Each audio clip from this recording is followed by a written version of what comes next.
Erika yang tidak siap seketika kehilangan keseimbangan tubuhnya. Tubuh Erika menggelinding ke lantai bawah. Valeri yang melihat itu sontak berteriak memanggil ibunya, lalu dengan cepat turun ke bawah. Sementara itu di atas Maurah masih mendekap putrinya yang tiba-tiba menangis kencang. Di bawah, Valeri berusaha untuk membangunkan ibunya, tapi usahanya gagal. Sementara itu Maurah perlahan turun ke bawah untuk melihat kondisi Erika. Terlihat jika tubuh Erika tergeletak dengan cairan merah yang mengalir dari kepalanya. Mendengar keributan yang terjadi, Bisurti dan beberapa asisten rumah tangga yang lain datang. Dasar perempuan liar, kalau sampai terjadi sesuatu yang buruk terhadap Mama, kamu akan tahu sendiri akibatnya. Valeri hendak menampar Maurah, tetapi sebuah tangan besar mencegahnya. Sontak Valeri menoleh ke samping. Terlihat jika William sudah berdiri dan menahan gerakan tangannya. Berani kamu menyentuh Maurah, kamu akan tahu sendiri akibatnya. William menatap tajam wanita yang ada di hadapannya itu. Mas, dia sudah mencelakai mamaku. Lihat, mamaku seperti ini gara-gara perempuan liar ini. Kenapa kamu membelanya? Seharusnya kamu bela aku. Amarah Valeri sudah tidak bisa dibendung lagi. Wanita itu terus meluapkan amarahnya. Kini pandangan William beralih ke arah Maurah. Tubuhnya masih gemetar, serta tangisan Shakila belum juga reda. William memang tidak melihat kejadian yang sesungguhnya, tapi ia percaya jika Maurah tidak mungkin melakukan hal buruk itu. William tahu bagaimana sifat Maurah yang tidak mungkin menyakiti orang lain. Maurah tidak mungkin melakukannya. Aku percaya itu. William kembali menatap Valeri dengan tatapan mata yang tajam. Maurah melakukan perlawanan karena nyawa anaknya terancam. Aku yakin kalau kalian tidak mengusiknya, Maurah tidak mungkin berbuat kasar, ujar William. Mendengar itu Valeri semakin meradang.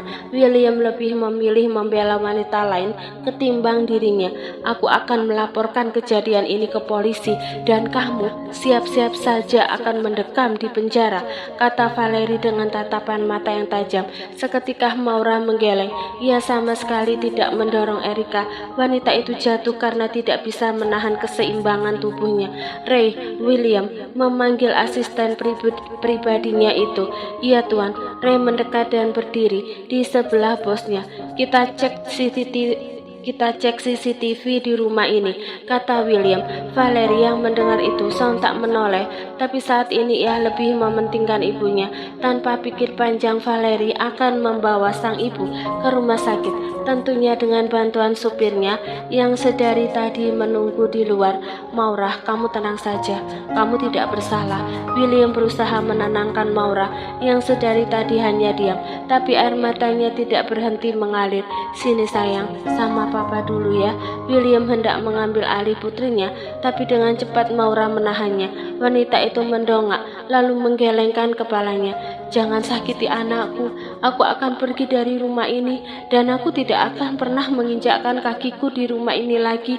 Tapi aku mohon jangan sakiti anakku. Aku tidak akan menuntut apapun, ucapan Maurah seraya mendekap erat putrinya. William cukup terkejut saat Maurah berucap demikian. Entah apa yang terjadi tadi dan apa saja yang Valeri katakan kepada Maurah. Maurah, kamu tenang ya. Aku tidak akan menyakiti anak kita. William berusaha untuk membujuk Maurah dan menenangkan wanita itu, tapi Maurah hanya menggeleng. Wanita itu terus mendekap putrinya, seakan takut kejadian tadi terulang kembali. Setelah cukup lama akhirnya William berhasil menenangkan Maurah, dan kini Shakila juga sudah dalam dekapannya. Bayi mungil itu juga sudah mulai tenang, bahkan sudah terlelap. Kini William sudah berada di kamar Maurah dan membaringkan tubuh mungil putrinya di atas tempat tidur. Terlihat jika Maurah masih diam dan duduk di tepi ranjang. Sekarang kamu di sini saja ya. Jangan pernah berpikir macam-macam. Ingat, aku akan melindungi kamu dan putri kita. William mengusap punggung Maurah, sementara wanita itu hanya mengangguk. Setelah itu William segera keluar dan langsung menemui Ray. Kini William sudah berada di ruangan di mana ia bisa melihat rekaman CCTV yang ada di rumah ibunya. Tak lupa ia meminta asisten rumah tangga dan pekerja lainnya untuk berkumpul di ruang tengah. William juga menyuruh anak buahnya untuk berjaga, khawatir jika salah satu dari mereka ada yang kabur. cepat putar rekaman CCTV-nya, titah William. Dengan segera Ray memutar rekaman CCTV tersebut. Mata William sangat jeli untuk melihat rekaman itu. Oh, jadi ada campur tangan dari salah satu pembantu di sini, ujar William seraya terus melihat rekaman CCTV itu.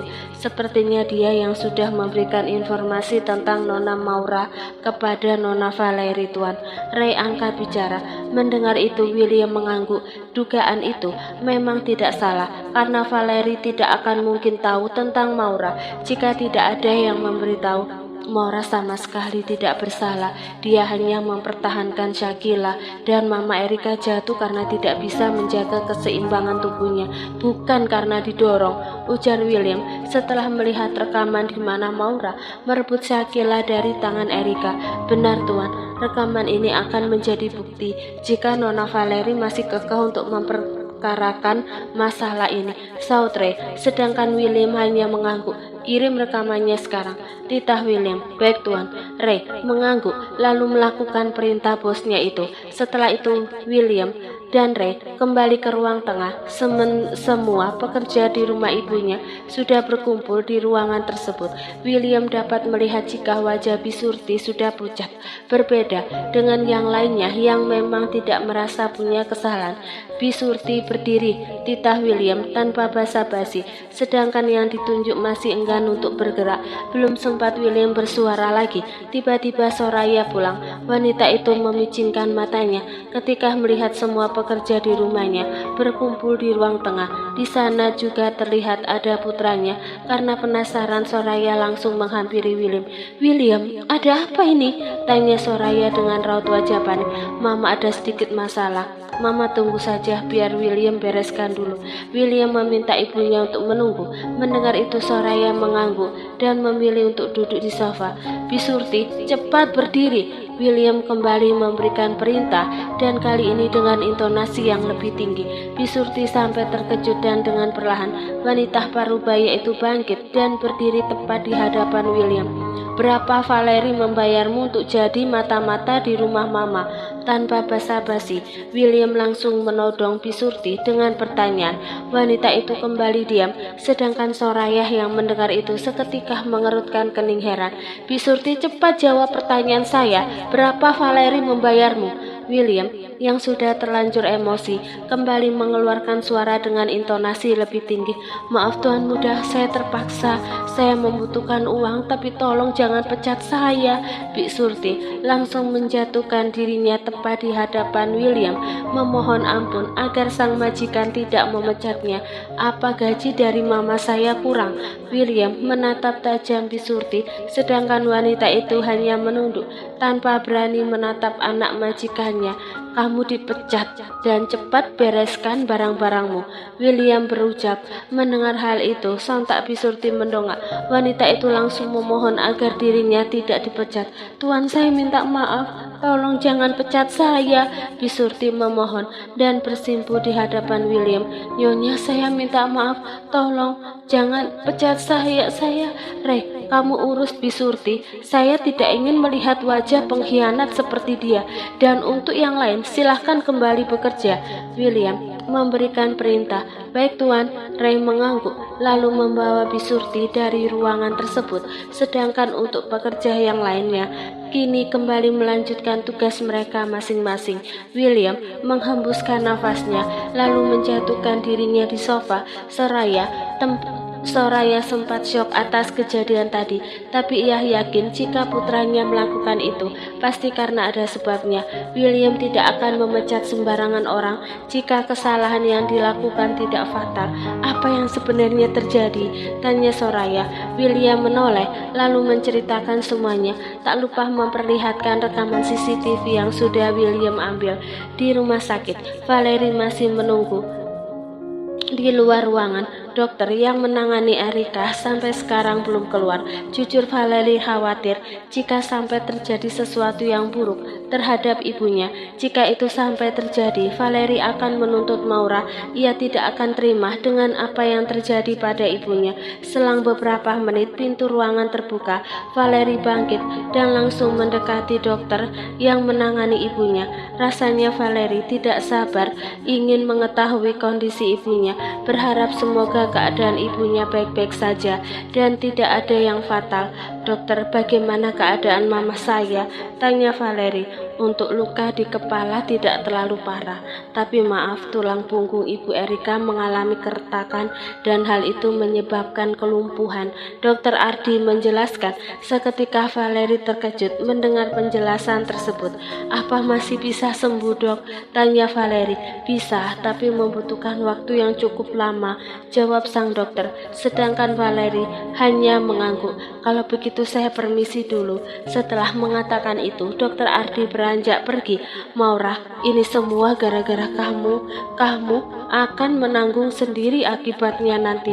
Valeri berjanji akan menuntut Maura karena gara-gara Maura, ibunya harus mengalami kelumpuhan. Setelah itu Valeri melangkah masuk ke dalam. Setibanya di dalam, wanita berambut pirang itu melangkah mendekati ibunya yang terbaring di atas berangkar. Erika mendengus kesal.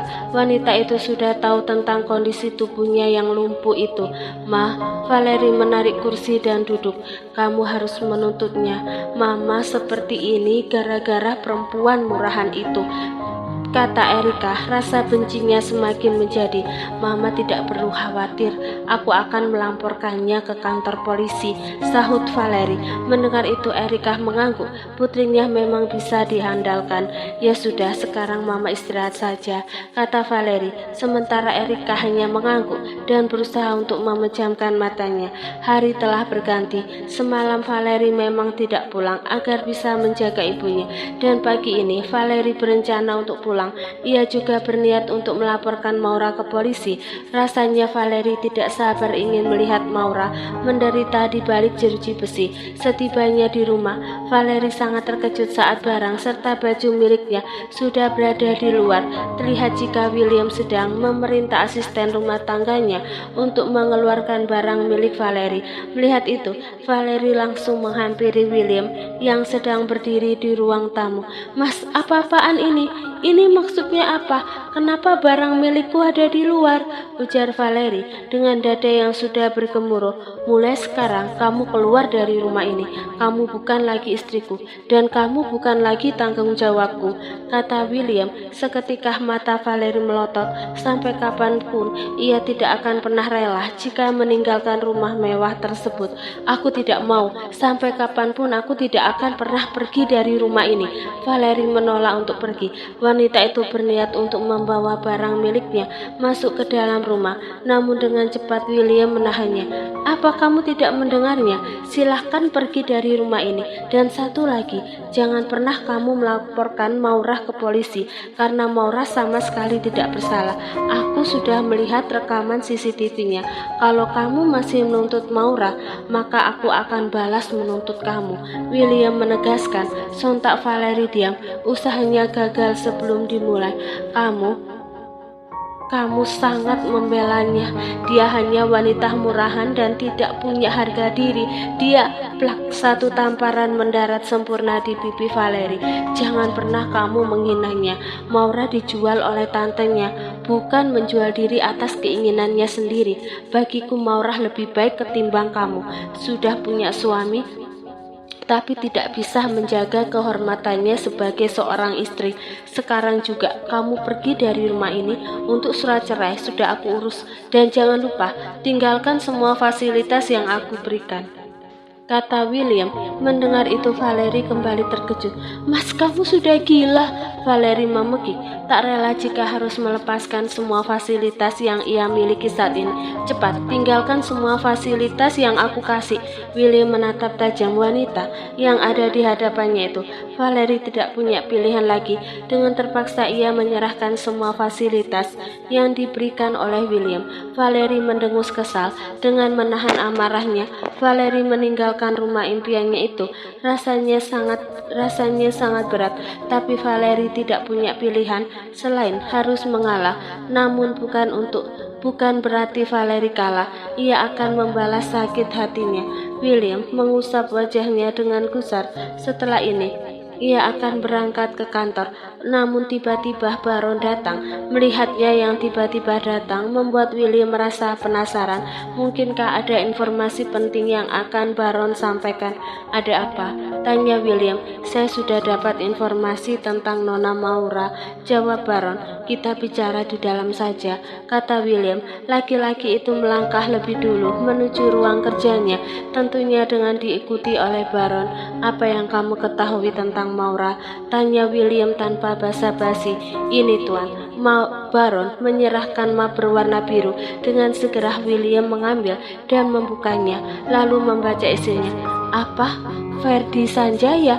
William sangat terkejut setelah tahu jika Maura merupakan putri kandung Ferdi Sanjaya, seorang pengusaha yang menjadi saingannya sampai detik ini. Antara Bram dan Ferdi dulu tidak pernah akur.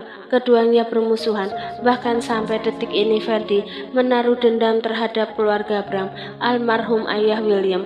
William mengusap wajahnya dengan gusar.